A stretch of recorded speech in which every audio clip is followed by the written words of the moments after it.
bringing Royal City Nursery here to our CTV Kitchener studio. Tanya, always so great to see you. We have a good time. We do. It's always so much fun, and just love learning about, not only, like we talked about, I don't have much of a green thumb, so this is helpful for me, right? That's all right. We'll get you there. By the end of the summer, I'm going to just know everything. A couple things we're talking about today. First, when we talk about landscape design, what are some key things we should keep in mind? And the awesome part is when you think about design, it doesn't, your space doesn't, or rather, your space matters. Size of space doesn't matter. Right? So you want to think in layers. You want a tall thing, a middle thing, and a short thing. Okay. And if you can layer it like that, that means you've got 3 different opportunities for color.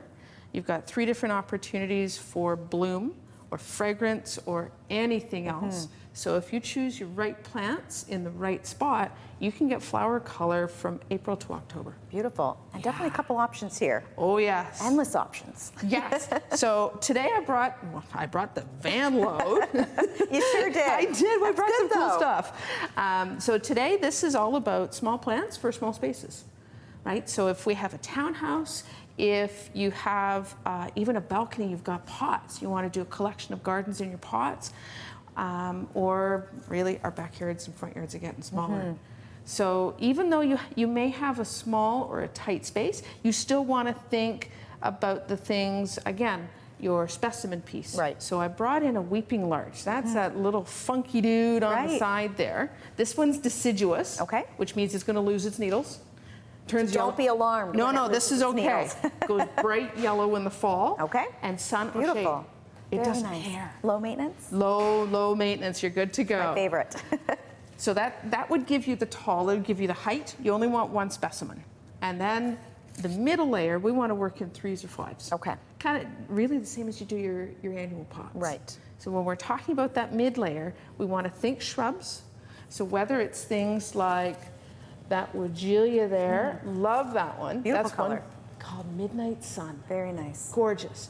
And then it gets some pinkish red flowers. Oh, so nice. Perfect for hummingbirds. And when does that usually appear? It's just finished. Okay. We might get a titch more, but the nice thing is you're only looking at like 3 by 3.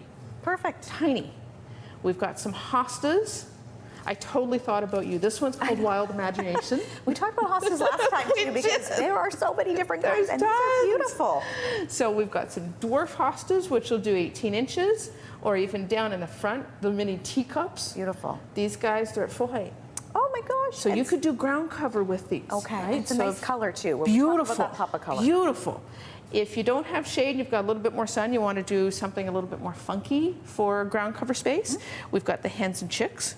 And this one's actually flowering. I brought this one because she is flowering. Beautiful. It's unusual to see a hen, which is the bigger plant, flower and produce a daughter like this, and that's okay, right? These guys, these gals, love heat and love to be left alone. If we don't have to water too much, now we're talking. We're happy. We're talking. I'm gonna take some of these. We've got some dwarf delphiniums, so that would give you some beautiful color. I love that. Isn't that gorgeous? But even if you look at what we've talked about, we've got color blooming at 2 or 3 different times.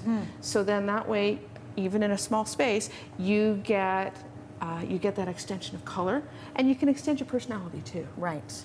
Now, every small space, large space, every garden should have 30% evergreen, because at some point, October through the S word is going to happen. I don't want to say the S word. No, not yet. It's beautiful. We're not talking about the S word. But to look at something like creeping juniper, this particular one is called Blue Star, full height. And again, hot, hot, hot. You can put this one beside the driveway. It'll be just fine. Remember to water it the first couple years. Yes. Or you can look at the Mugo pine if you want something a little bit bigger. But this one will still only do knee height. So everything we brought today is going to be somewhere between 6 inches and maybe 2.5 feet. Beautiful. So it doesn't do a lot. So definitely something for everyone, and you know me very well. We'll get you there. Low maintenance, and we're going to get there. We'll get there. Tanya, always great to see you. Thank you so much. We'll see you soon. Have fun.